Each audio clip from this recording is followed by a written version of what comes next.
must have the negotiation skills of Robert himself to basically turn up and go, right, I'd like this cast, and people said yes. How on earth did you manage that? Well, long ago I inherited this cache of blackmail photographs of all the powerful people of Hollywood. No, you know, it was, they say it takes 15 years to be an overnight success, so I think there's some real truth in that. I've been at this a long time. I wanted to make movies since I was a teenager. And, you know, it's basically impossible. There's only maybe 100, 150 people who direct movies, and for a new director to come in, you know, one of them has to die.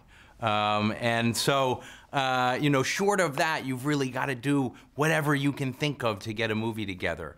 And so in my case, it was writing, really.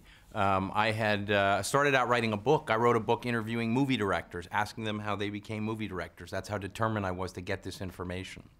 And they all told me pretty much, if you can write, you know, that's the best way in, because as easy as it looks, write a good screenplay is not easy. And there are not so many of them around. So you write one, and then you say, I'm making it.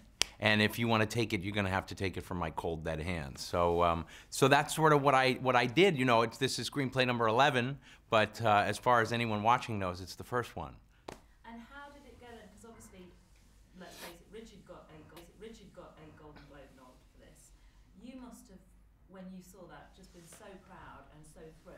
I was really, actually, we went to the Golden Globes with Richard, and it was really a joy, you know, because this was an independent film. You know, we made this film for a small amount of money. It doesn't look like it, but we really did, on the streets of New York, no studio, private investors, and people just working to hope that the film would be good. So there we were sitting at the Golden Globes, and Richard's there nominated alongside Daniel Day-Lewis, and you know, everybody there is in a movie that's grossed $100 million, you know, and here's our little independent film, and you know, Richard Gere, Arbitrage. So to be in the top 5 actors, I think, was an incredible honor, and it really speaks to the strength of his performance. They've got a lot of history together. When you're trying to direct them, do you feel a bit like the new boy trying to go, and please, could you do this? Well, you know, what was great about this movie is we rehearsed for about a month. And that's a pretty long time, but I really was insistent upon that with my crew. You know, they was, well, Nick, we need you for a location. I gotta work with the actors. Actors love rehearsing, you know. I think they're not asked to do it so often. So Richard would come over to my apartment, and Susan would come over, and we'd sit around my kitchen table, and we'd just talk through the script. And you know, it was hysterical. There were fights, there were, you know, yellings, and they started to act like a married couple in my apartment. So I thought, okay, we've got the dynamic going here. Now let's see if we can, you know, Susan's a tough woman too. She's no pushover. You know, she's smart.